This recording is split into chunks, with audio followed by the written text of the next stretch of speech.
होती है नागिन की तरह होती है। वैसे तो अभी एक बहुत बड़ी समस्या मुसलमानों की भी है, जिनका केवल ये उद्देश्य है कि एक दिन आप सबको मार के आपके घरों पर कब्जा करेंगे और हमारी बहन बेटियों को मंडियों में बेचेंगे, बलात्कार करके या अपनी रखेल बनाएंगे। सरकार इन पे एक्शन ले और ऐसे बाबाओं को जेल भेजना काम करे। अगर नहीं कर सकते तो हाथ उठाकर ये कह दे हम ऐसे बाबाओं को सपोर्ट करते हैं, तो गृह युद्ध की स्थिति पैदा ये लोग खुद जानबूझ से कर रहे हैं। ये जो डासना वाले बाबा हैं, सरकार चेंज होने दीजिए। इन्होंने फिर उसी भाषा में कहा कि जो मनुस्मृति में लिखा हुआ है कि जो महिला एक बेटा पैदा करती है वो नागिन है नागिन।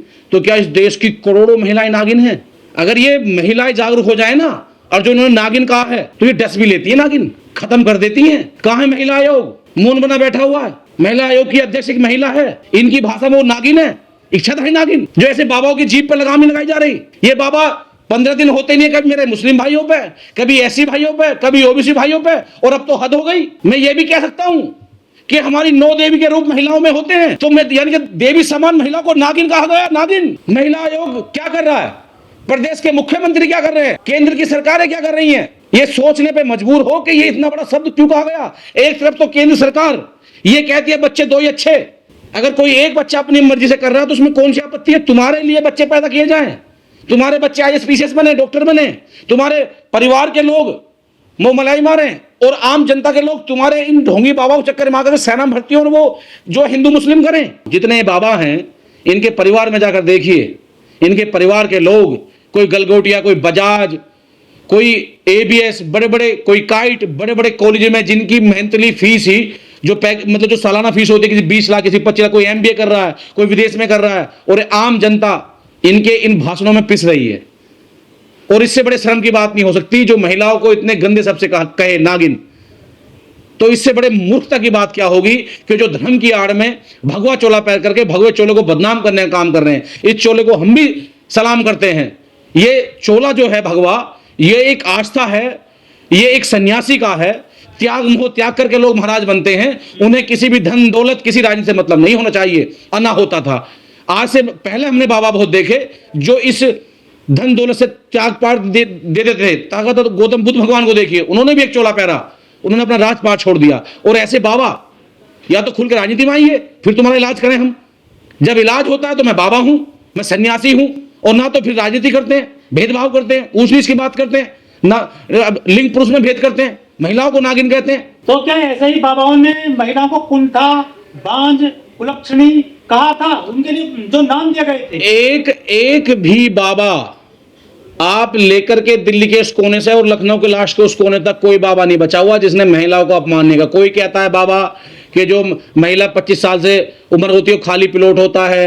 कोई कहता है बाबा के 25 साल से ऊपर की जो महिला होती हैं वो मुंह मारती हैं। एक कह रहा वो नागिन है। ये देश की महिलाएं क्या कर रही हैं? आप कभी नवरातों में इकट्ठे हो जाते हो, मेरी महिलाओं आपसे निवेदन है, कभी आप गणेश चतुर्थी पे इकट्ठी हो जाती हो, कभी नई नई झांकियां निकालती हो, एक रैली एक झांकी अपने लिए निकाल लो, इन बाबाओं में जूता बजा दो। ये ईश्वर के नाम पे आपको जो है आप पे लांछन लगाने का काम कर रहे हैं। ठीक गौतम जी, यदि ये कह रहे हैं कि एक बच्चा पैदा करो, ये तो आदमी और महिला के हाथ में ही नहीं है, ये तो गॉड गिफ्ट होता है। बच्चा जो पैदा होता है वो कैसे कर सकते कि एक लड़की भी हो सकती है, वो एक लड़का भी हो सकती है। देखिए साइंस का मानना है, डॉक्टर का मानना है कि बच्चा ईश्वर की देन है, लेकिन देश की आबादी को देखते हुए सबके यही एक विचार होते हैं महंगाई है, सरकार महंगाई पे तो कोई लगाम लग नहीं पाई, तो कम से कम वो ये तो कह रही है कि बच्चा एक ही हो या 2 हो।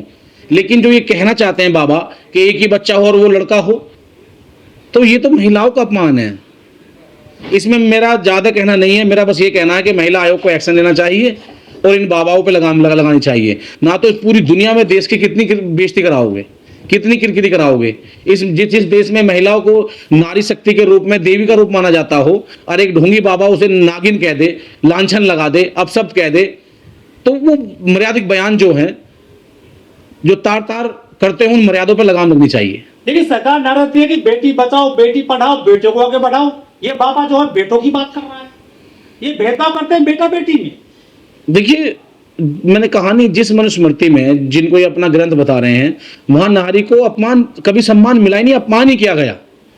सदियों 1000 साल पहले भी और आज भी ये लोग कोशिश कर रहे हैं। ये तो बाबा साहब का संविधान है जो इनकी नहीं चल रही है। हाँ। तो ये तो चाहते हैं कि मनुस्मृति लागू हो जाए तो महिलाओं का जो है अधिकारों को हनन किया जाए। एक एक, मैं कहना नहीं चाहता एक एक महिला पे इनका बस चले तो ये तो पता नहीं क्या हाल कर दें। जैसे अभी माने सुप्रीम कोर्ट ने कई निर्णय दिए हैं महिलाओं के पक्ष में।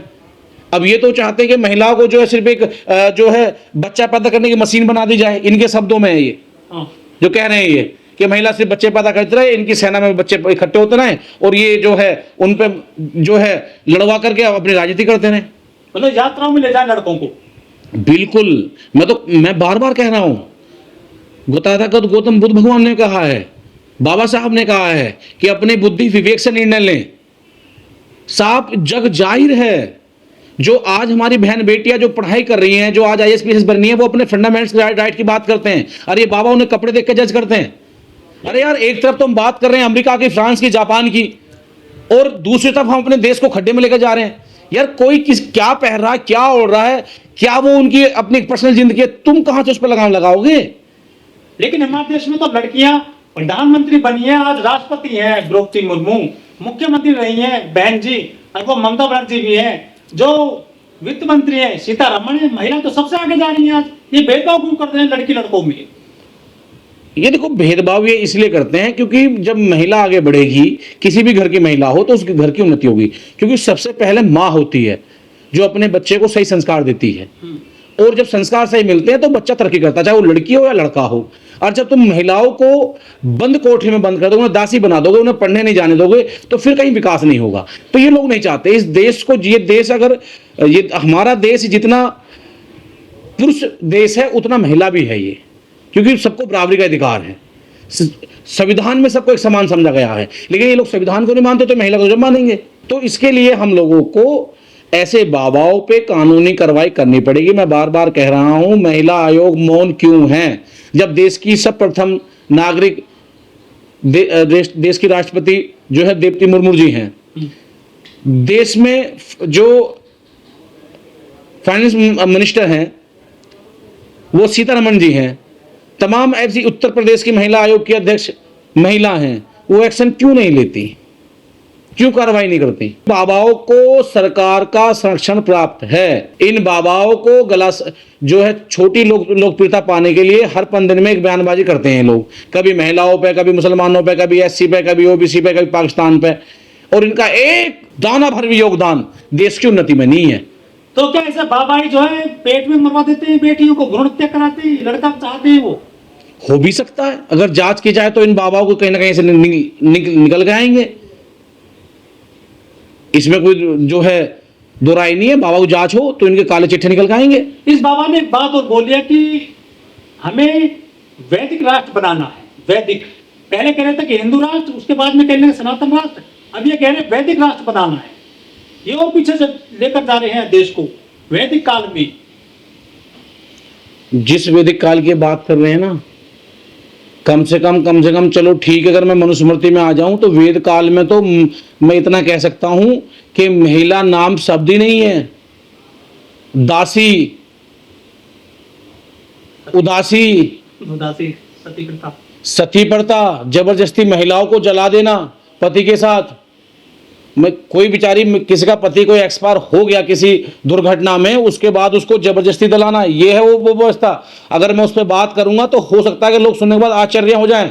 मैं 150 करोड़ की अपनी आवाम से कहना चाहता हूं कि आप अच्छी डिग्री आपने ले रखी है, अच्छी नौकरी आप कर रहे हैं, लेकिन जब इस मुद्दों पर चर्चा हो रही है तो आप मनुस्मृति पढ़ें, इनके वेद को पढ़ें और फिर संविधान को पढ़ें।